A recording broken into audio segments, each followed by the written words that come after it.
Well, hello and welcome to this English lesson where I'm going to talk about elections. This should be a good topic. I feel like I should have done this topic a week ago, but since the election in the United States isn't quite over yet, it's probably still a good topic to do. So in this lesson, I will talk about elections. I will talk about the people who run for office, and I will talk about some of the words and phrases you would use to talk about an election.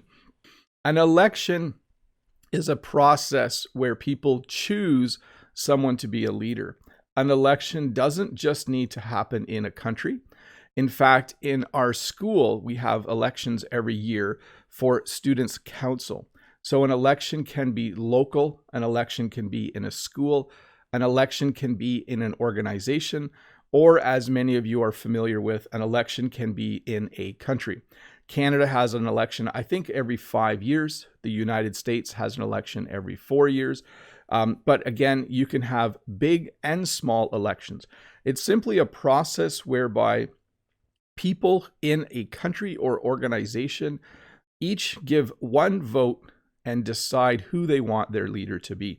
If you work in a large factory that has a union, you will often have elections every year to elect the leaders of that union as well. So an election does not have to simply be about government. An election is any time an organization votes to decide who will be in charge or who will be a leader. And so let's talk about vote. Vote can be a verb and vote can be a noun. When it is a verb, it's the verb to vote. So a few years ago, I voted in the Canadian election. The next time there is an election, I will vote in the election. Jen and I will go vote, okay? So it is a verb, and the verb indicates that you are going to go and indicate who you want to be your next leader. We also use vote as a noun. You can say that there is a vote, and there's kind of two meanings here. You could say we need to have a vote. So that means you want to go through the process of electing someone, okay? So at school, we could say, okay, in this class, we need to choose someone to be the class leader. Let's have a vote. In that, everyone gets a vote. So you see how it's a noun, but it has two slightly different meanings. As a verb, it's the action of voting. As a noun, it describes the process. So we had a vote, and we voted yesterday. We had a vote, and so won the election. Or you could say each person has one vote. So it indicates your own ability to vote. I hope I explained that fairly well. I think I did. I'm not sure. As I listened to it in my head, I hope it was clear for you. And the person who does the voting is a voter. Okay, so there are many voters in an election. Not every voter, though, actually goes and votes. Okay, that's not true. If you vote, you're a voter. What are you if you don't vote? Did you know that in many elections, not everyone votes? In Canada, we don't have a great turnout rate for our elections. Not everyone comes to vote. But if you vote, you are a voter. You are someone who voted. Should I use all those words in one sentence? A voter is someone who votes when there is a vote to choose the next prime minister. Did I get that right? A voter is someone who votes when there is a vote to choose the next prime minister. Yeah, that was a totally correct sentence, but it sounds kind of strange. Generally, votes when they are for leaders in government are done in a democracy. A democracy is a form of government where the people elect all of the officials who run the country. Generally, in a democracy, there are time frames. So you will have elections every so many years. And at that election, you will choose who your next mayor will be, who your next leader of your province or state will be, and who your next president or prime minister. There are a number of names for leaders. But democracies aren't the only type of government that have elections. There can be elections big and small in many other forms of government as well. But generally, when people think elections, when they think about voting, they're generally talking about countries that have democracy as their form of government. So here's Justin Trudeau. Anyone who likes to be elected or seeks to be elected, we call a politician. A politician is the name for the job that a person does when they are in politics. So anyone who wants to be mayor or premier or prime minister or president, anyone who hopes that everyone will vote for them so they can be in power, we would call a politician. So Justin Trudeau is our leader in Canada. He is the prime minister. He is a politician. Let me see here. We'll do one more. A candidate is the person who is seeking to be elected. Okay. So when you have an election, you usually have 2 or 3 candidates. In Canada, there's usually 3 candidates that are running in the election. They're not actually running, but we use the word running when someone is in an election. Just one sec. Excuse me, that wasn't very kind. But there usually are more. There's usually one candidate for each political party. And I think that's the next one. So in an election, you are voting for a person, but that person is part of a political party. Okay. In Canada, we have 3 main political parties. We have the Liberal Party of Canada, the Progressive Conservative Party of Canada, and the NDP, which is the National Democratic Party of Canada, but we just call them the NDP. Those are the 3. I hope I got that right. Maybe David Todd should fact check that about NDP. I'm pretty sure it's the National Democratic Party. Maybe we should check that. So we have the Liberal, the PC, and the NDP. In the United States, obviously, there is the Republican Party and the Democratic Party. So a little bit different. When you are in the days before an election, so in the months leading up to an election, there is often a campaign. A campaign is a process where each candidate goes from city to city and they do speeches. They try to convince people to vote for them. They shake hands. They go on television. They do interviews on the news. A campaign they have advertisements on TV. If you want to talk about enough is enough, I'm tired of we get American television here. So I am tired of American political ads on television, just a little bit. But leading up to an election, you will have a campaign. So each person who wants to be elected will do everything they can to convince people to elect them. They will put ads in the newspaper. They will visit small towns and shake people's hands. They will do everything they can to get elected. They will give speeches. So they will go from city to city and they will give a speech in each city. They will visit factories. They will visit the downtown of a city. They will just go everywhere they possibly can so that they can give speeches. I think leading up to the Canadian election, they give up to 3 or 4 speeches a day. The candidates, they just really want people to hear them and then vote for them. Sometimes you will have a debate. Debates are when both candidates meet, and in a moderated fashion, that means in a controlled and organized fashion, they will discuss the issues. They will talk about what they will do if they are elected. They will sometimes talk about what the other person will do if it's something they think is bad. But a debate is where each person will talk about basically their plans if elected, what they will do to make that country or organization better. And then we arrive at Election Day. So Election Day is the day when you go and vote. It's usually a specific day. In certain countries, it can be a different day every time. In the US, I think it's the same day all the time. But Election Day is the day where you would actually go to a polling station and you would cast your vote or you would fill in your ballot. Those mean the same thing, for sure.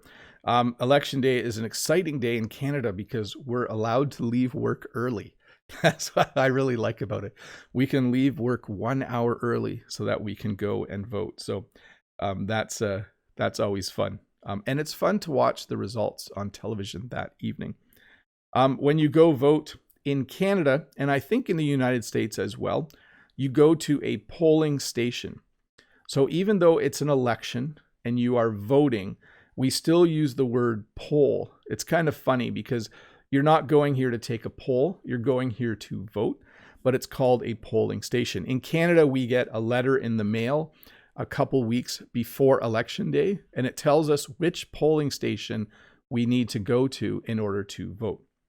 When you get to the polling station, they will give you a ballot. Let me see if I have this in the wrong order. Let me go to ballot. They'll give you a ballot.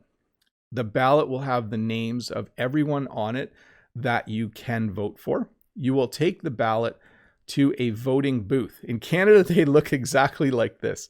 They're just these little cardboard things that you go and sit behind, and you sit at the voting booth and you fill in your ballot. Usually the ballot has little circles beside each name. You fill in the ballot, and then when you're done, you put the ballot in a ballot box. This is exactly what a ballot box looks like in Canada. I'm going to go through that one more time. When you go to vote, you go to a polling station, you fill out a ballot, you go into a voting booth in order to do it because you want it to be private. You don't want anyone to see who you vote for. So you go to a voting booth. And once that's done, you put your ballot into a ballot box, which is an official box that looks like this. In Canada, they look like this. I think that's the whole process, except there's also mail-in ballots. So you can vote by mailing your ballot in. You can also have absentee ballots. In Canada, these are very similar, okay? In order to vote by mail, you need to register to vote by mail early, and then they will send you the official documents. A mail-in ballot and an absentee ballot are pretty much the same thing. It's simply voting early and then mailing your ballot in instead of putting it into the ballot box. Where am I here? Sorry, I know I had my slides in the wrong order. That happens sometimes. On voting day, they hope for really good voting turnout. Voter turnout. They hope for really good voter turnout. Not everyone always votes in an election. In fact, sometimes only 50, 60, or 70% of the population. Sometimes we call it the electorate. Sometimes only 50, 60, or 70% of the people come out and vote. I don't think there has been an election where close to 100% of the population of a country has voted. So it's always good to have good voter turnout. The more people come out to vote, the more accurate the results are for that election. So it's always nice to have really good voter turnout. I'm just going to flip through these. Give me one sec. Sometimes at the polling station, when you are done voting, on your way out, there will be people who are conducting an exit poll. An exit poll is where they just say, hey, would you like to answer a few questions? We're just doing a poll. And they're questions about, will you tell us are you male, female, your age, etc. They might even ask who you voted for, although I'm not sure that's 100% legal all the time. They will certainly ask you things like, did you vote because you want the leader to improve the economy? Did you vote for the person you voted for because you want them to improve streets and roads? So they try to ask you a few questions to get a good idea as to why you voted. When you have an election, when it is in process, when it's happening live, you will have sometimes a front runner. That means that person is winning that area. So in the state of Nebraska, this picture is from a couple days ago, you can see that Joe Biden has 55% of the votes and Trump has 45. We would say that Joe Biden is the front runner in that state. It doesn't mean he has won that state. You are only a front runner when the votes still need to be counted and when they need to finish counting the votes, but you are in the lead. If you think about a race where you run, if you are in front of someone during the race, you are the front runner. Okay. It doesn't mean you won because the race isn't over. So in this case, we see that Joe Biden is the front runner in Nebraska whenever this picture was taken. I think it's from 2 days ago. We also have the phrase neck and neck. You can see in this picture that Joe Biden has 49.8% of the vote and Trump has 48.6%. They're very, very close to each other. So we would say they are neck and neck. You can use this in any situation where there is a race where two people are so close to each other in the race that you aren't sure who's going to win the race. In a car race, you can say, oh, they're coming around the last corner, they're neck and neck. In a foot race, if you are running and you and another person are almost like you're right beside each other, we would say that you're neck and neck. It's kind of a funny phrase, neck and neck. And then we had this phrase a little earlier, too close to call. So you can see in this picture, each candidate has 49% of the vote, and they are still counting the votes. So sometimes when one candidate has a lot more votes than the other, the news reporters will call it. They'll say, well, it looks like this person's going to win. So even though they are still counting votes, they know mathematically they will win. But sometimes it's too close to call. So in this situation, if I was a reporter, I would say, we can't say who's going to win because it's too close to call. Sometimes things are just too close to call. Let me see here. When you win the election, you are then elected. Okay, so you are running for election. There is an election. And then once everyone votes, and if you are chosen, you are elected. In Canada, when you are elected, you usually have a big party to celebrate. Usually you celebrate with all of your supporters and you celebrate with all of the other people in your political party who have won. And usually that's fairly late in the evening in Canada. We do have to wait usually till 11 p.m. or even midnight to find out who has won our election. In this picture, you can see that Justin has been elected. Prime Minister Trudeau, or Justin Trudeau, was elected, and he is the Prime Minister. Let's see here. We also have situations where there is a landslide. So we talked about neck and neck being really close. When you win by a landslide, it means you get almost you get a vast majority of the votes. In this image, I think this is from the UK, you can see the Conservatives won by a landslide. They got almost twice as many votes as the Labour Party. So generally in an election in Canada, we do not have people win by a landslide. Usually they win by a small or large margin. But if you win by a landslide, you definitely are just laughing at Madi, who's doing choose A or B, who you think's going to win the election. But yes, sometimes you win by a landslide. When you lose an election, if you are the person who has lost the election, you give a concession speech. Okay, so a concession speech is a speech that you give when you have lost an election.